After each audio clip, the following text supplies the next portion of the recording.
Okay, time for a new notation. So here's how this one will work. It will involve two terms, and then it will give you a term. So you take a term and another term, and you put a cross symbol between them. And then overall, you get a term. So something like x cross symbol y. By the way, the cross symbol is different from an x. So in your I guess handwriting doesn't matter so much in this course since it's all LaTeX, but you do a lot of math by hand. At least you communicate with yourself often by hand in your own work. So I really would advise that when you're writing x's as variables, actually all variables, write them kind of scripty so they don't look, so you don't confuse them. So x's, I like to do this. You can come up with whatever scripty way you have of doing it. Just don't make it look like a times symbol. And for y's, I mean, I do this. Come up with whatever you want, but definitely not this, right? Because this is something that when you write it fast, it becomes an x basically, right? So it doesn't matter to me since you're only turning in LaTeX for us, but could it be helpful for you? Okay, so speaking of LaTeX, how would you make this notation? It's \times. So if I write a \times b, then that will render to a cross symbol b.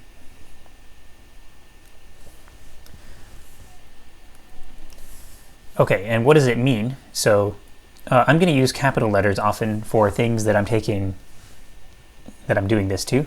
This is called Cartesian product.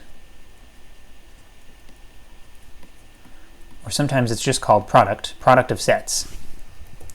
So not product in the sense of multiplication, but a new kind of product that we're about to define. And the way it works, let me just fill in the language. This would be called the Cartesian product of A and B. And the way it works is it's defined like this.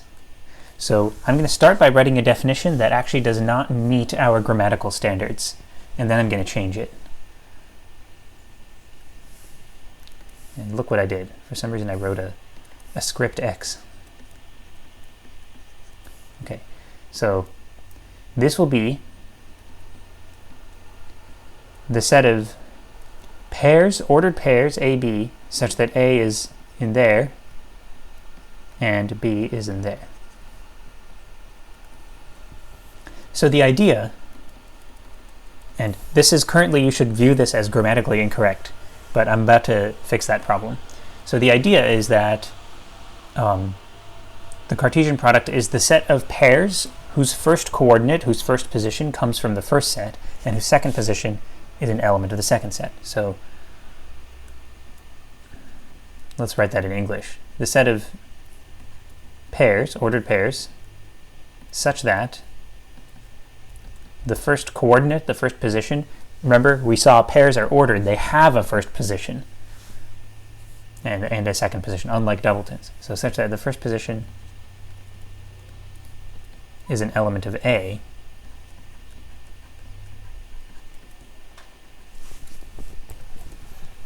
and the second position is an element of B.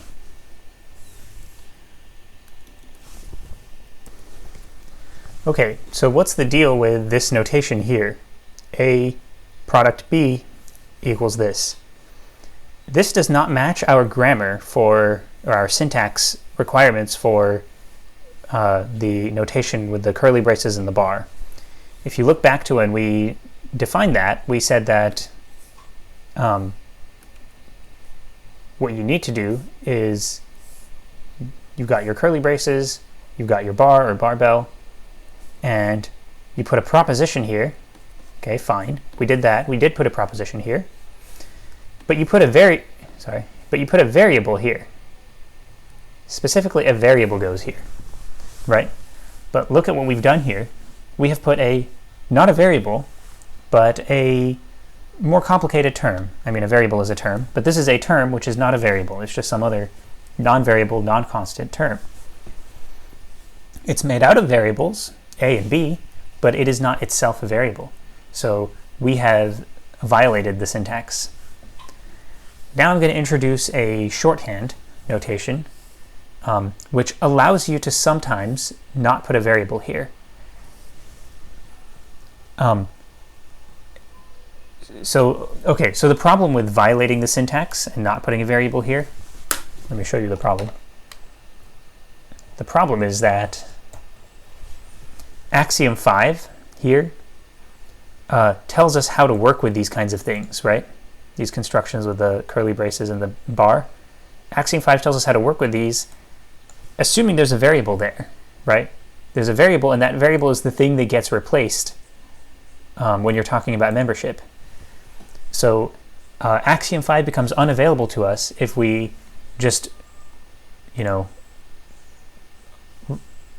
willy-nilly allow the syntax to be violated. If we just say, okay, let's just allow terms to be here, well then now we need a new axiom to tell us, or maybe many new axioms to tell us what happens when you're talking about a member of this thing. What kind of replacements do you make? Okay, so instead of introducing a bunch of new axioms that make this notation work, what I'm going to do is tell you how this notation is actually a shorthand for another way of writing things, which does follow the syntax that we've established. Okay, so here's the syntactically incorrect thing that I wrote, and here's what it is actually a shorthand for. What it actually means is it's the set of p's, let's say. I'm going to use p for pair, just because the word pair starts with p, but that's just the variable I'm choosing. And now I am actually following the syntax. I've put a variable behind the bar. So this will be the set of p's such that there exist a, b, such that a few things happen. P equals whatever's written here, and this condition holds.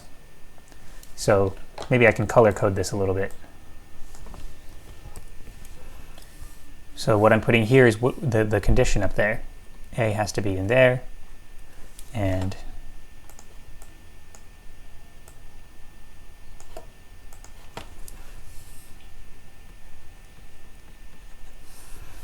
okay, and actually I can color code more a little bit. This AB is showing up here as whatever P is ending up equal to.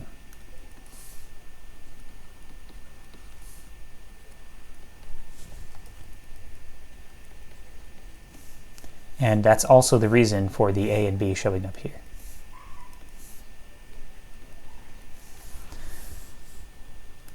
Okay, so what's written here is a shorthand for actually this.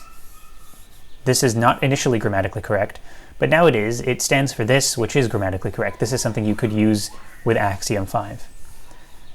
So this is a general principle. This shorthand is when we write the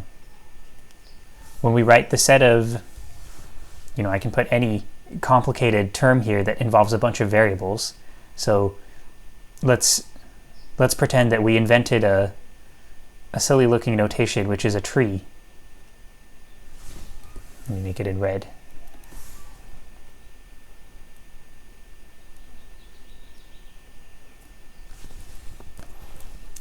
So let's say you invented a notation like this, whose syntax is that you literally just draw a tree and then you put some variables inside the main body of the tree, and then you branch off and you make another, I don't know, I'm just drawing something. So let's just pretend this is a term. So this is some way of constructing a term, just like the ordered pair notation is a way of constructing a term out of 2 terms. This is maybe a way of constructing a term out of 3 terms, x, y, and z, and you arrange them like this with some notation. Then when we write the set of whatever involving x, y, z, such that phi holds, where phi is some proposition, again, let me stick with the color coding, then that is a shorthand for the following. The set of, let me call them T for tree, but you could use any variable, just don't use one that was already used for something else, such that there exists x, y, and z. So you have to know which variables here are the ones that are supposed to be bound in this, which is not good actually. Sometimes that makes this notation ambiguous. Sometimes people will write this and it's not clear which variables are bound. Here I'm going to assume all of them are.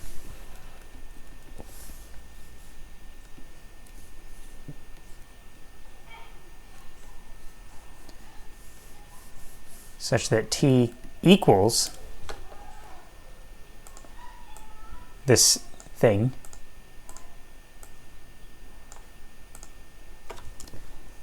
and phi, which is presumably some property that x, y, and z have to satisfy, holds. So this is the shorthand that I'm introducing. I don't know why I wrote things in yellow up there and white down here. There's no reason for that. So let me give you another example, which is somewhere between this level of abstraction and this level of specificity. Let's talk about, so we haven't defined anything called squaring, but let's pretend that we have defined, we know what it means to square something. And in fact, it doesn't matter because I'm going to write some nonsense proposition. So here I'm going to write x is green. I mean, not necessarily nonsense, just not something that has a mathematical definition. Okay, so how would you read this in English? You would say it's the set of squares of green things. That's what it's trying to be, the set of squares of green things. And this definitely does not satisfy our original syntax requirements, right? Because what I've put here is not a variable. X squared is not a variable. X is a variable. X squared is not a variable. So what is this? Well, it's a shorthand for actually this. Let's say S for square. I don't know, I'm just choosing a nice sounding letter, such that there exists x, such that S is the square of x, and x is green. Now you see how this is a way of describing, sorry, do you see how this is a way of referring to the set of squares of green things? It's a set of things that can be written as the square of something such that that something is green. It's the set of squares of green things. So in my color coding, this is the blue and this is the red.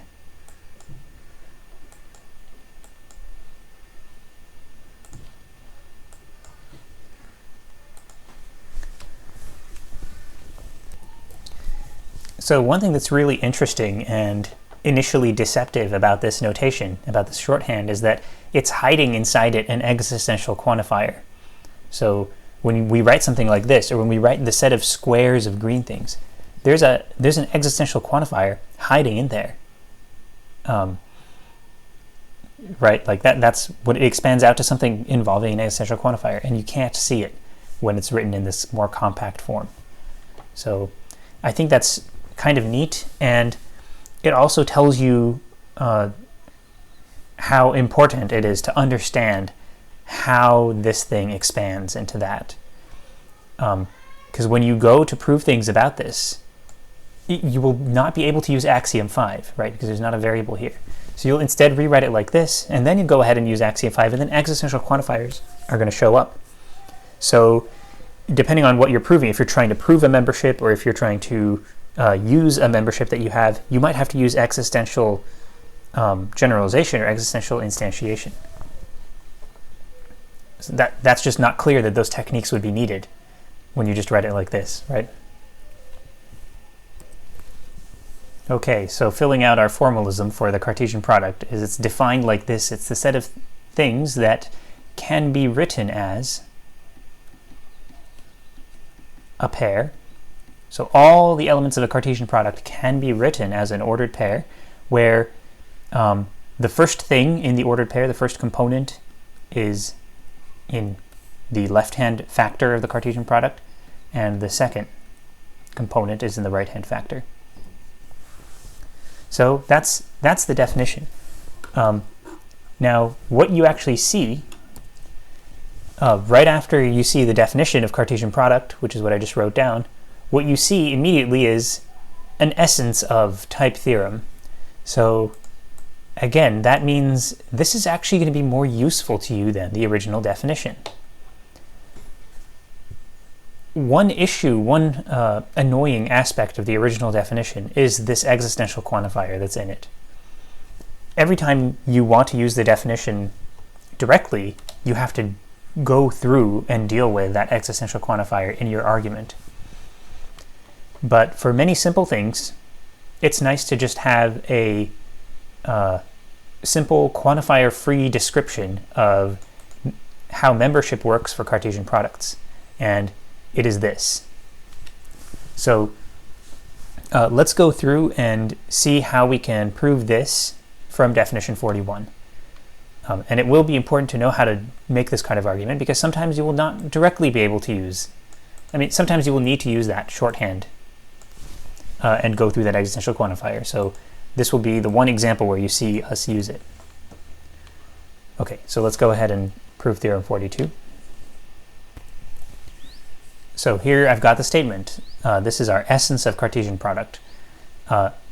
Any even pair, say with y and z, is going to be in a Cartesian product if and only if the first component is in the first thing and the second component is in the second thing. Now, before I actually start the proof, hang on one sec. So warning.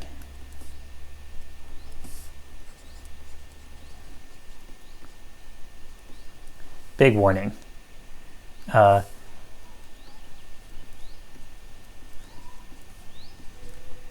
We have these two very similar looking statements. Do not confuse these. These are really, really different.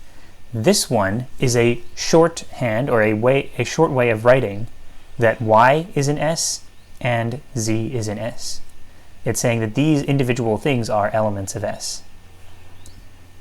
On the other hand, this one does not reduce like this. It's not saying this. It's saying that this package, this pair, is an element of S. So this is one membership statement about this one guy being in S. This is actually two membership statements. So please be careful and do not confuse these two. Okay, back to the regular programming. So this is an if and only if, right? And so there will be two directions. Thinking which one is easier. I cannot tell immediately off the top of my head. Let's just start from left to right. So assume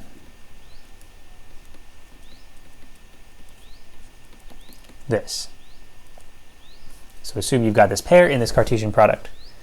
Then how can I prove that y is in A and z is in B? So here would be the wrong thing to do, would be to go and to look at this and try to use this with axiom 5. It just doesn't work. Axiom 5 assumes that I've got a variable in this position, but I don't, right? So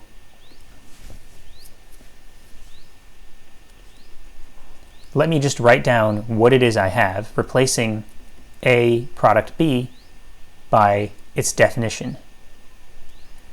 Just so I can have it to stare at. You don't always have to write this line, but sometimes it's good to just write it so you can stare at it and see more clearly how it is that you're going to use axiom 5.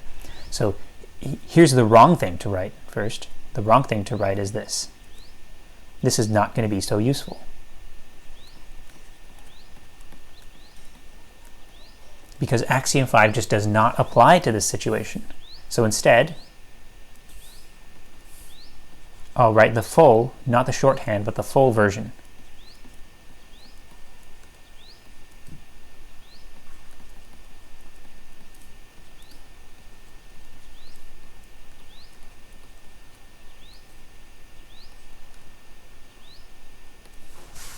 There. Okay, now I can apply axiom 5, right? Axiom 5 says, take this bound variable here, the p, which shows up here and here, and I'm saying this thing is a member of this set. Axiom 5 says that that means the proposition here holds if I were to replace the P by this thing, right? So then by axiom 5, now I'm just copying down this proposition and replacing the P by this thing.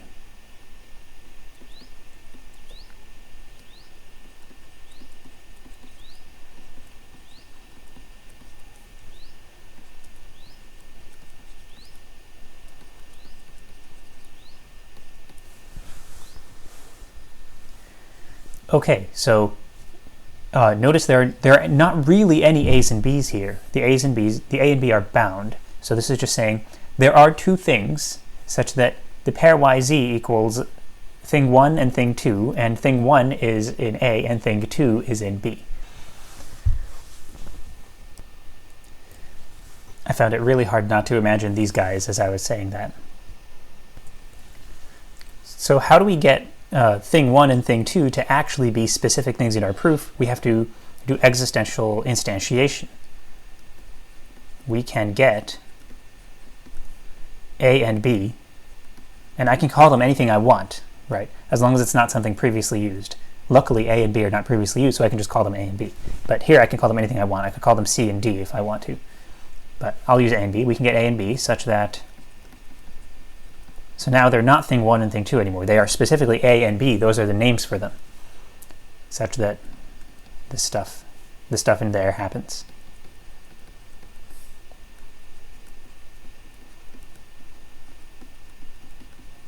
Great. Now, what's my goal is to prove that Y is in big A and Z is in big B. And I've got this equality of pairs.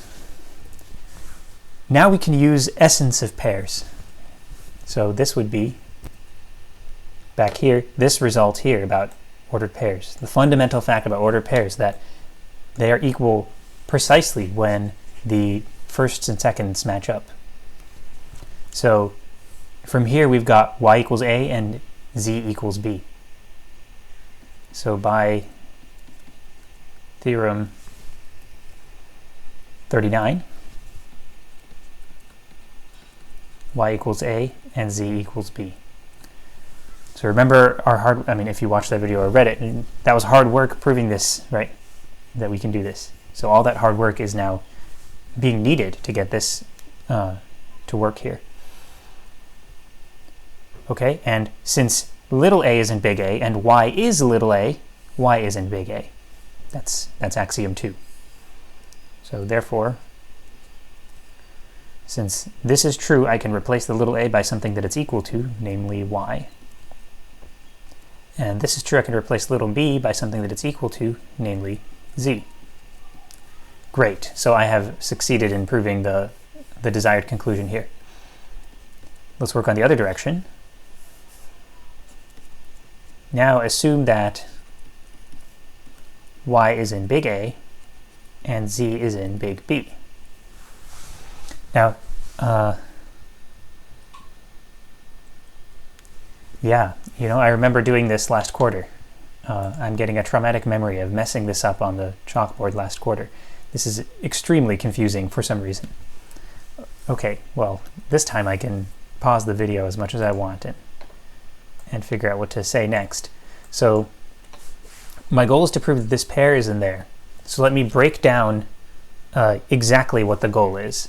And sometimes I do that in scratch work because for the final draft of the proof, the reader can just go through my steps and verify that everything works, and they don't need to see how I got those steps. It doesn't help them. But here, since I know already that this is so confusing, I'm actually going to break down my goal in the body of the proof, not just in the scratch work. When you do that, you need to be very clear about why you're stating certain propositions. Like if you just state a proposition, then you're asserting that it's true. You wouldn't want to do that for your goal.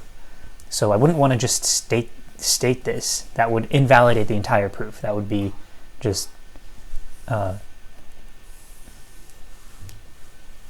assuming, well, it would just be skipping to the end without any justification, right? So And I also don't want to assume it. That would be assuming the conclusion. That would invalidate the proof. So I need to say words. I need to say why I'm saying what I'm saying. So I'm going to use the words "we must prove."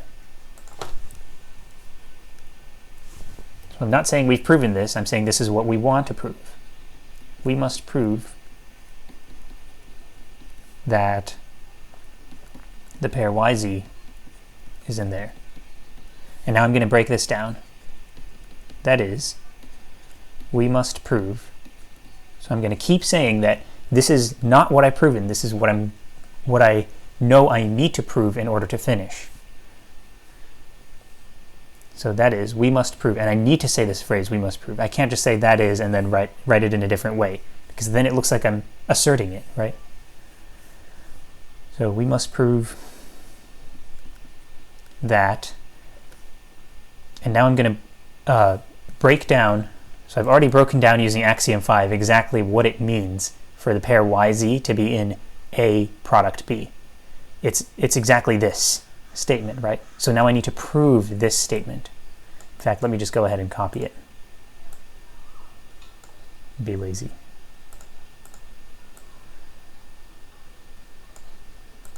So now we must prove this statement. So how do we prove an existential? We use existential generalization. So this is this idea that if you want to prove that there exists a green thing, then you find an example. So if I want to prove that there exist A and B, there exist two things that do this and that, then I have to find an example. Find an example of A and B that do this and that. Now, since this gets a little bit confusing, let me just go and click on how existential generalization works and remind you about a little detail here. The way it works is it says to prove that there exists an x such that x is green, say, what you need to do is prove x is green, or it doesn't have to be x is green. It could be any variant like this. So it could be that you're proving 3 is green. It could be that you're proving 7 squared plus 5 is green. It could be that you're proving the sine function is green. Those would all be good ways to prove that there exists x such that x is green. So in our case, what we need to prove, so this is our phi, right? And we've got two variables getting involved. So instead of just x, it's a and b. This is our phi. In order to prove this thing that we must prove, we must find a and b that make this thing that I've underlined true. So in other words, we must prove this proposition we must prove a version of this proposition with any term in place of a and b. Maybe I didn't say that so clearly. It would be sufficient if we proved any version of this proposition that had some term of our choosing in place of a and some term of our choosing in place of b. Okay, so the terms that I choose, the a and b that I think I have found are y and z themselves. So look at this. I'm going to point out that we have this statement, but with y in place of a, z in place of b, and that's it. With y in place of a and z in place of b. Y in place of a and z in place of b. We have this, I think. By now I've forgotten why we have it. So this is just axiom 1, right? And this was up here, that was one of our assumptions, and this was up here, that was one of our assumptions.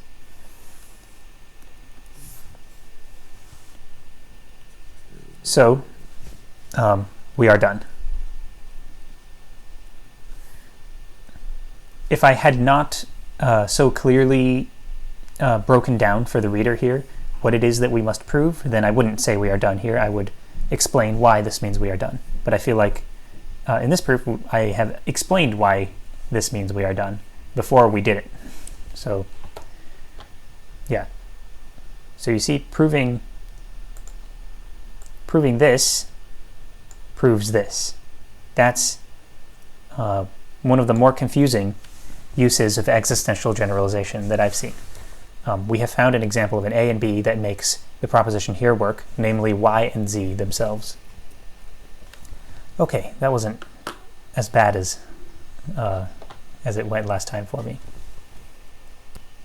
So there you have it. That's essence of Cartesian product. This is super, super useful.